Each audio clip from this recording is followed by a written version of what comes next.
এর জন্যে আপনার দলবদ্ধ হয়ে বিক্ষোভ করতে হবে, অবস্থান বিক্ষোভ চাই আমাদের। কি বুঝলেন, আমাদের ভোট আমাদের দিতে হবে, ভোট আমাদের দিতে হবে। আমরা ভোট দিচ্ছি, কেন আমরা ভোট দেবনি? হ্যাঁ, 24 আমরা ভোট দিচ্ছি, 24 ভোট দিয়েছি, 26 কেন ভোট দেবো না? অতএব 24 ভোট দিয়ে আপনাদের ঘরে মুখ্যমন্ত্রী করা হয়েছে, আপনি মুখ্যমন্ত্রী হয়ে কাজ মিটিয়েছেন, ফয়দা দিয়েছেন। হ্যাঁ, আর এখন আপনি কায়দা করে ভোটটা বাদ দিচ্ছেন, মুসলমানদের বাদ দিচ্ছেন, মাতুয়াদের বাদ দিয়ে দিচ্ছেন, হিন্দুদের বাদ দিয়ে দিয়েছেন। কেন? 24 যারা ভোট দিয়েছে 26 তারা ভোট দেবে, অর্থাৎ একটা ভোটারকে বাদ দেওয়া যাবে না। তাহলে বাংলার মানুষ সোচ্চার হয়ে দাঁড়াবে, ছাড়বে না, আন্দোলন চলবে, ভোটারদের ভোট দিতে হবে। এই যে উন্নয়নের কথা বলছে, এর আগে হয়নি, কিন্তু কাশেম সিদ্দিকী সাধারণ সম্পাদকের পদে এসে কি উন্নয়ন হয়েছে পুরোপুরি? দেখেন, সাধারণ সম্পাদক হচ্ছে আমার কাছে ভাইপোকে আমাকে করেছে, তার উপরে একটা দায়িত্ব ছিল। কি বলি, তার উপর দায়িত্ব আছে। সে একজন পার্টির যে রকমের একজন নেতা, তৃণমূল পার্টির নেতা, অন্য কিছু নেই। এর আগে যারা করেছে তারা তো তৃণমূল পার্টির নেতা নয়, তারা তো ক্যানভাস তারা ক্যানভাস করেছে, তার হয়ে বলেছে, প্রচার করেছে। কি বলেন, তাদের উপর দায়িত্ব দিলে তারা কি কাজ করবে? তারা তো কাজ করবে না। কি বলেন, তারা তো তাদের কাজ মিটিয়ে দিয়েছে। হ্যাঁ, এখন তারা বলছে উন্নয়ন কিছু হয় না, উন্নয়ন কিছু হয় না। কি বলেন, তাহলে এত বছর যে রইলেন, তাহলে উন্নয়নের টাকাগুলো যে রাজ্য সরকার দিয়েছিলেন, তার সে টাকাগুলো কোথায় গেল? মাঠে মারা গেল না পকেটে ঢুকে গেল? কি বলেন, কাজ হলো না কেন? এখানকার দায়িত্ব যারা ছিলেন তারাই তার রাহু বল খেয়ে উড়িয়ে দিয়েছে, শেষ করে দিয়েছে। আর এখন ইনি হচ্ছে দায়িত্ব। কি বলেন, তেনারা তো ছিল না, তাদের যদি কাজের দরকার ছিল, কাজ করার দরকার ছিল, পার্টির মধ্যে ঢুকতে পারতেন তো, পার্টির মধ্যে ঢুকে একটা তো পদ নিতে পারতেন তো। পার্টির দালালি করতে গেলে, পার্টির দালালি করে ঘুরতে গেলেন কেন? এই পার্টির দালালি করে ঘুরতে গেলে এইসব তো পদ পাবে না, এই কাজ করতে পারবে না তো। অতএব দালালির কাজ করলে, কি বলেন, হ্যাঁ, ঘুরে বেড়ালে, প্রচারকের কাজে নামলে সে টাকা চলে যাবে, এদিক সেদিক চলে গেছে সরকারের টাকা, সরকার দিয়েছে। রাহু বলে খেয়ে ফেলেছে। আগেও বলেছেন, আমি সাবধান করেছিলাম, আমাদের কথা লাইনে কেন? কি বুঝলেন, বুঝতে পারছেন না? এখন কি হয়েছে বুঝতে পারছেন? অতএব এখন কিছুটা হয়েছে।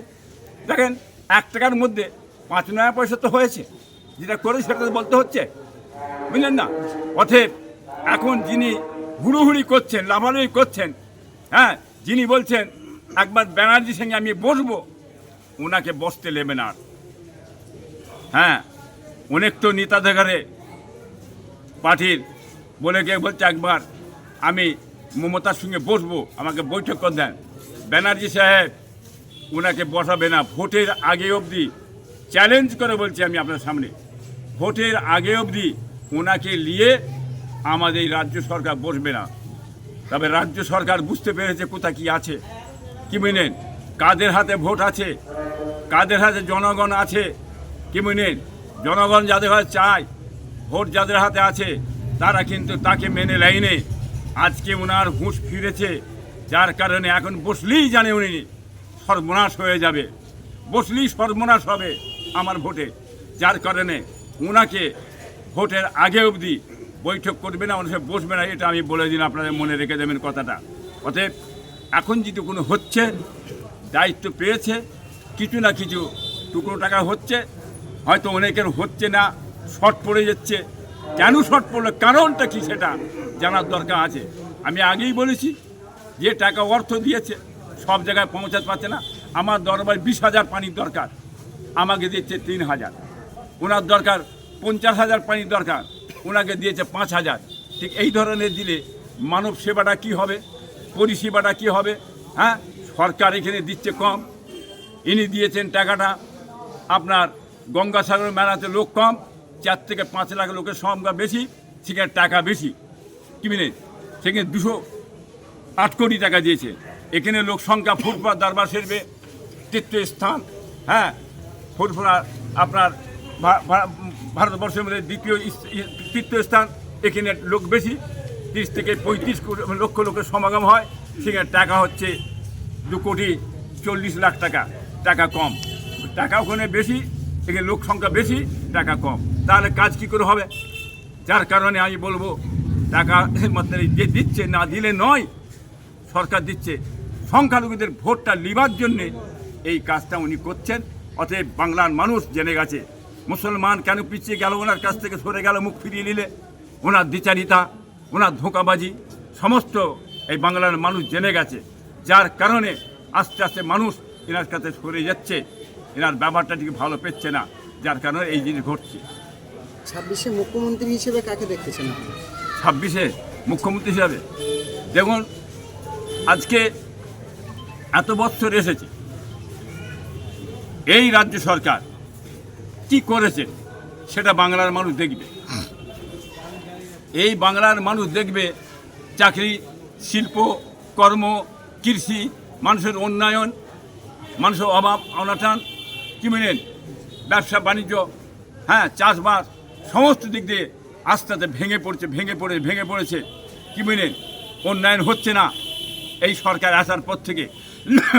অতএব আগামীতে ইনি যে কথাটা বলেছিলেন যে মানে জোয়ার ভাসিয়ে দেবো, উন্নয়নের জোয়ার ভাসিয়ে দেবো, কি জোয়ার ভাসিয়ে দিয়েছে বাংলার মানুষ জেনে গেছে।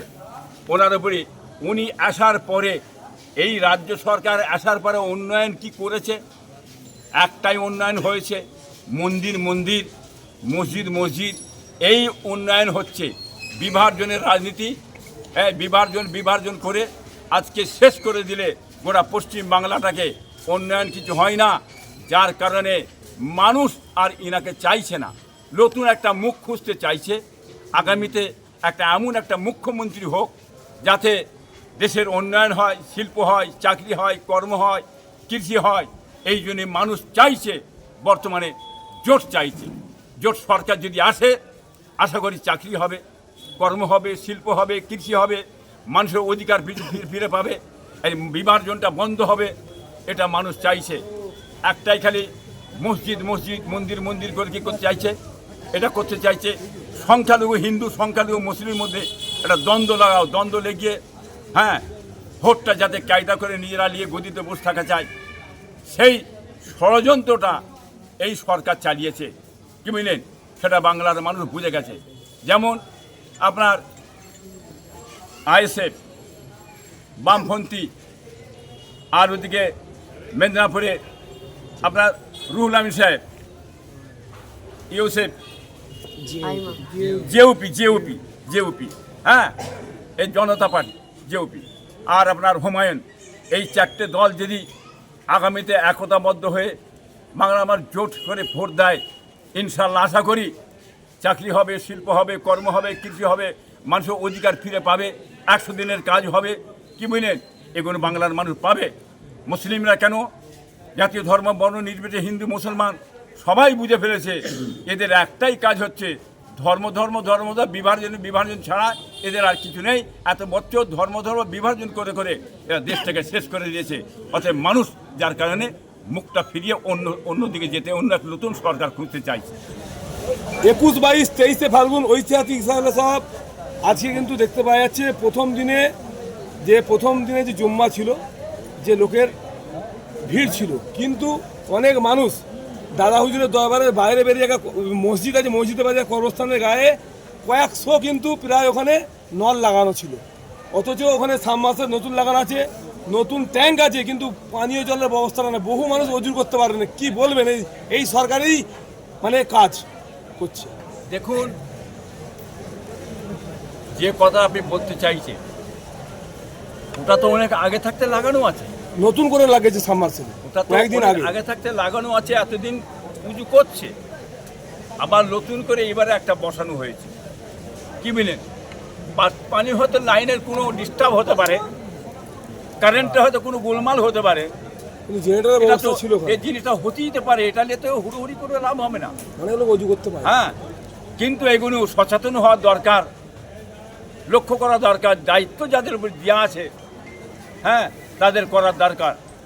তাদের জন্যে আজকে বিশাল সবের জনগণ মানুষ কষ্ট পাচ্ছে, অসুবিধা হয়ে গেছে অনেকে, হ্যাঁ, এগুলি দেখার দরকার আছে। এই জন্যই আমার ভাইপো আমার কাছে এসেছিলেন, কি বুঝলেন, অতএব আমার ভাইপো এসেছিলেন, আমি বলেছি ভাইপোকে, দেখো বাংলার বিভিন্ন প্রান্ত থেকে তোমার দাদা পীরের ইসাল সাহাবে জাতি ধর্ম বর্ণ নির্বিশেষে এসে থাকে, জনগণের কোনো ক্ষতি না হয়, অসুবিধা না হয়, তাদের খাওয়ার ব্যবস্থা মানে পানির ব্যবস্থা, টয়লেটের ব্যবস্থা যাতে ভালোভাবে চলে, তুমি সেইভাবে কর্মী দিয়ে কাজকাম করাও। আমি বলেছি ভাইপোকে, কি মিনেন সেটা যে ভাইপো যদি ভুল করে তাহলে কিছু করে সেই কাজের লোকেরা যে ভুল করে প্রতি দরবারে মেহমানদের জন্য মেহমানদারি ঠিক আছে, খাওয়া দাওয়া সব ফ্রি, সব ঠিক আছে।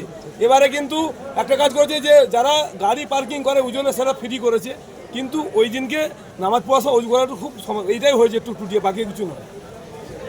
নামাজ পড়ার জন্য উজুর ব্যবস্থাটা একটু ভুল হয়েছে, এটা আপনি বলছেন, আমি তো এখানে বসে শুনছি আপনার মুখে।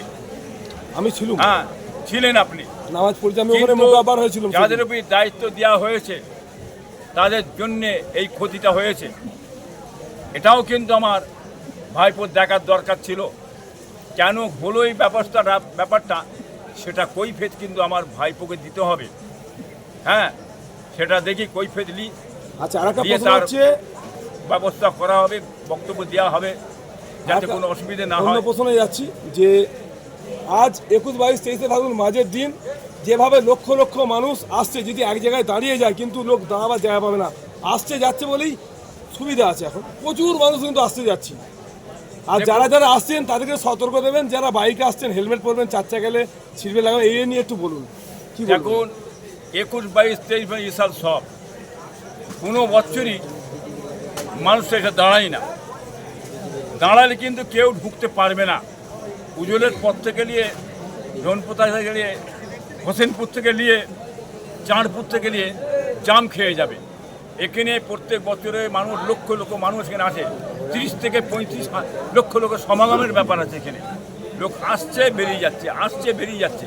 কালকে যারা এসেছিল কাজ মিটিয়ে ভোরে রাতে বেরিয়ে গেছে, আবার আজকে যে সমস্ত লেগে দেখেন গোটা রাস্তায় খিচখিচ করছে মানুষ, কি বুঝলেন, এরাও কিন্তু হাফের বেশি লোক বেরিয়ে চলে যাবে।